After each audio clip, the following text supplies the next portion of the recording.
जय माता दी दोस्तों, आप सभी को धनतेरस की हार्दिक शुभकामनाएं। आज की वीडियो में हम जानेंगे कि धनतेरस के दिन पूजा किस प्रकार से करनी चाहिए और पूजा का शुभ मुहूर्त क्या रहेगा। पूजा की संपूर्ण विधि जानेंगे, तो आप सभी लोग हमारे साथ जुड़े रहिएगा और वीडियो को पूरा जरूर देखिएगा। कार्तिक मास के कृष्ण पक्ष की त्रयोदशी तिथि को धनतेरस का त्योहार मनाया जाता है और इस दिन से ही दीपावली के पर्व की शुरुआत भी हो जाती है, जो कि 5 दिनों का पर्व रहता है, धनतेरस से लेकर भाई दूज तक का। तो इस दिन जो है माँ लक्ष्मी, कुबेर और भगवान धनवंतरी का पूजन किया जाता है और इस दिन जो भी खरीदारी की जाती है उसका 13 गुना जो है लाभ मिलता है, 13 गुना पुण्य की प्राप्ति होती है, 13 गुना उसमें बढ़ोतरी मानी जाती है। क्योंकि धनतेरस शब्द जो है 2 शब्दों से मिलकर बना है, धन और तेरस। धन का अर्थ है धन और तेरस का अर्थ है 13वां, यानी कि जो भी आप खरीदारी करते हैं, जो भी पूजा पाठ करते हैं, इसका 13 गुना पुण्य जो है आपको प्राप्त होता है। तो इस दिन आपको पूजा किस प्रकार से करनी चाहिए, आइए संपूर्ण विधि जान लेते हैं। कहते हैं कि इस दिन आयुर्वेद के देव धन्वंतरी जी जो है समुद्र मंथन से अमृत कलश लेकर प्रकट हुए थे इस दिन, इसलिए इस दिन जो है बर्तन खरीदने की परंपरा भी बहुत ही ज़्यादा विशेष मानी जाती है और यह त्योहार जो है धन और सुख समृद्धि का प्रतीक माना जाता है। तभी इस दिन आर्थिक रूप से संपन्न होने के लिए लोग माता लक्ष्मी, कुबेर और भगवान धनवंतरी की पूजा की जाती है। इसके अलावा इस दिन मृत्यु के देवता यमराज की भी पूजा की जाती है। कहते हैं कि धनतेरस की शाम में घर के मुख्य द्वार के पास यम दीपक जलाने से घर के सदस्यों पर कभी भी अकाल मृत्यु का खतरा नहीं रहता है। तो साल 2024 में धनतेरस का पर्व 29 अक्टूबर दिन मंगलवार को मनाया जाएगा और इस दिन पूजा का जो शुभ मुहूर्त है वो 5:38 से लेकर 8:27 तक का रहेगा। इसी समय में जो है आप पूजा करें। तो आइए जानते हैं पूजा किस प्रकार से करनी है। तो आपको बता दें कि इसमें आपको व्रत रखने की आवश्यकता नहीं है। आप शुद्ध सात्विक भोजन करके और शाम को नहा धोकर साफ स्वच्छ कपड़े पहनकर भी पूजा कर सकते हैं और कुछ लोगों के यहाँ व्रत रहकर पूजा की जाती है, तो आपके यहाँ जैसा होता है वैसा कर सकते हैं। तो इस दिन आप जल्दी उठकर स्नान आदि कर लें, स्वच्छ वस्त्र धारण कर लें। उसके बाद शाम को प्रदोष काल के समय जब पूजा का शुभ मुहूर्त रहेगा उस समय में आपको पूजन करना है। तो पूजन के लिए आपको एक साफ चौकी ले लेनी है, उस पर लाल या पीले रंग का वस्त्र बिछा लेना है। उसके बाद माता लक्ष्मी, कुबेर देवता और धनवंतरी देव की पूजा की जाती है, तो उनके लिए आपको उनकी स्थापना करनी होगी। अगर आपके पास धनवंतरी देवता नहीं है तो आप एक सुपारी में मौली बांध लें और उनको जो है धनवंतरी देवता के स्वरूप में विराजमान कर सकते हैं पाटे पर। और गणेश जी को विराजमान कीजिए। कुबेर जी नहीं है तो उनको भी सुपारी के तौर पर आप रख सकते हैं। तो इस प्रकार से सभी को आप पाटे पर जो है विराजमान कीजिए, फूलों का आसन दीजिए, चावलों का आसन देके सभी को विराजमान कीजिए।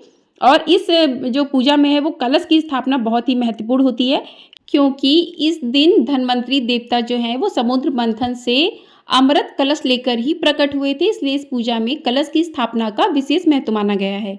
तो कलश की स्थापना के लिए आप अष्टदल कमल बना लें, उस पर तांबे या पीतल का आप एक लोटा ले लें, उसकी कंठ पर आप मौली बांध दें, स्वास्तिक बना लें और उसके अंदर जो है सुपारी, सिक्का और हल्दी की गांठ और इत्यादि आप चीज़ें, पुष्प इत्यादि चीज़ें उसके अंदर डाल दें और उसमें जल और थोड़ा सा गंगा जल डालकर मिक्स कर दें, मिला दें मतलब कि। और उसके ऊपर आप एक पूर्ण पात्र रखें, उसमें आप चावल भर कर रख सकते हैं। आप यहाँ पर दीप कलश भी जो है लगा सकते हैं और आप नारियल कलश भी लगा सकते हैं। तो नारियल के लिए आपको नारियल ऊपर स्थापित करना होगा और दीप कलश अगर आप बना रहे हैं तो उस पर आपको चावल रखकर एक पूर्ण पात्र में चावल रखें, चावल के ऊपर आप एक दीपक जलाकर रख दें। तो इस प्रकार से आप जो है कलश की स्थापना करें। उसके साथ ही आप इस दिन जो है मुख्य द्वार पर रंगोली बना सकते हैं, साथ ही घर में लक्ष्मी जी के पैरों के निशान बना सकते हैं। तो निशान बनाएं, माता के चरण बनाएं घर में और उसके बाद जो है आप सबको जो है गंगा जल से स्नान करवाएं, भाव स्वरूप स्नान करवाएं छींटे देकर। और उसके बाद जो है सबको रोली का तिलक लगाएं, अक्षत अर्पित करें, पुष्प अर्पित करें। तो षोडोपचार विधि से जो है भगवान कुबेर, भगवान धनवंतरी, माता लक्ष्मी का पूजन करें और उनको जो है पुष्प की आप माला भी पहनाएं, अक्षत चढ़ाएं, भोग समर्पित करें। तो आप भोग में खीर बना सकते हैं मखाने की, या फिर कोई भी आप भोग में बर्फी, लड्डू, पेड़ा इत्यादि लगा सकते हैं और जो भी आपके पास फल हो उन फलों का भोग लगाइए। तो इस प्रकार से आप जो है भोग अर्पित कीजिए और भोग अर्पित करने के बाद आप हाथ में थोड़े से पुष्प लेकर धनतेरस की व्रत कथा को भी सुने। और इस दिन आप जो भी मतलब की खरीदारी करके सामान वस्तुएं लेकर आए हैं, पीतल की, तांबे की, जो भी स्टील की जो भी वस्तुएं आप लेकर आए हैं, झाड़ू लेकर आए हैं, हल्दी लेकर आए हैं, धनिया लेकर आए हैं, तो जो भी वस्तुएं आप लेकर आए हैं वो सारी पूजा में रखें।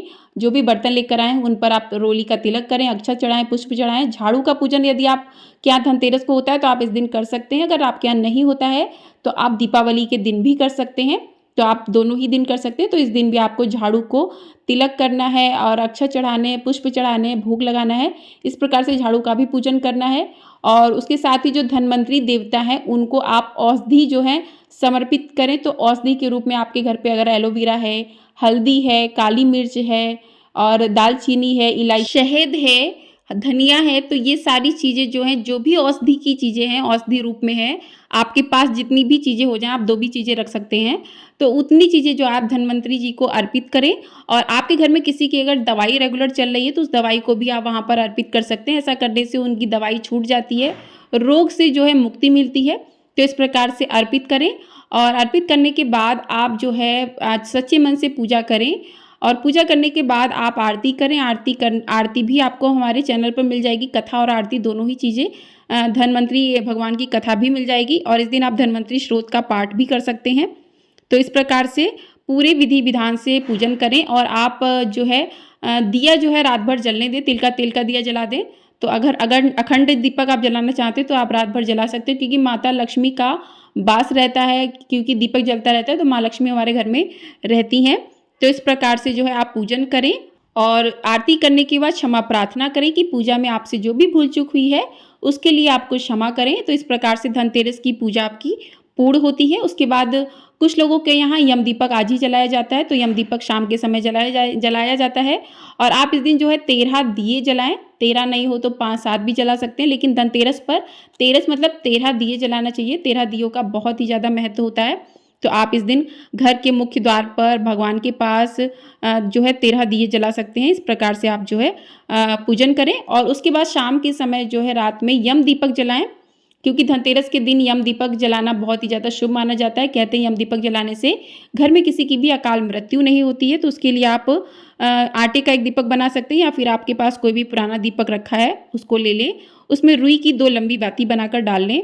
और इस दीपक को आपको बाहर ही जलाना है, आपको घर के अंदर नहीं जलाना है। 4 बत्तियों वाला रहता है, तो चारों दिशाओं से जो भी मुसीबतें आती हैं वो दूर होती हैं।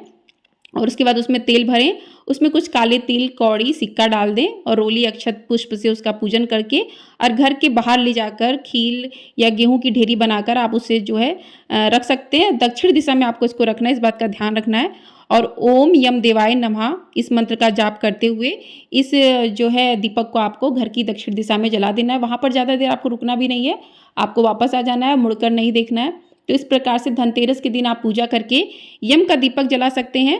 और धनतेरस के दिन कुछ वस्तुओं को खरीदना बहुत ही ज़्यादा शुभ माना जाता है। तो वो कौन कौन सी वस्तुएं जो धनतेरस के दिन आपको खरीदनी चाहिए और कौन सी वस्तुएं जो धनतेरस के दिन आपको नहीं खरीदनी चाहिए, जिससे माँ लक्ष्मी कुपित हो सकती है, उसकी वीडियो आपको हमारे चैनल पर मिल जाएगी। तो आप लोग ज़रूर देखिएगा। और आपको ये वीडियो पसंद आई हो तो वीडियो को लाइक, शेयर, चैनल को सब्सक्राइब जरूर कर दीजिएगा। आपको हमारे चैनल पर धनतेरस की कथा, साथ ही आरती भी मिलेगी और कार्तिक मास के महात्म्य के अध्याय भी सुनाए जा रहे हैं। यदि आप उनको सुनना चाहते हैं तो उन अध्यायों को भी सुन सकते हैं। बोलिए धन्वंतरी देवता की जय, बोलिए माता लक्ष्मी की जय। अगर आपको वीडियो पसंद आई है तो कमेंट बॉक्स में माता लक्ष्मी की जय अवश्य लिखिएगा।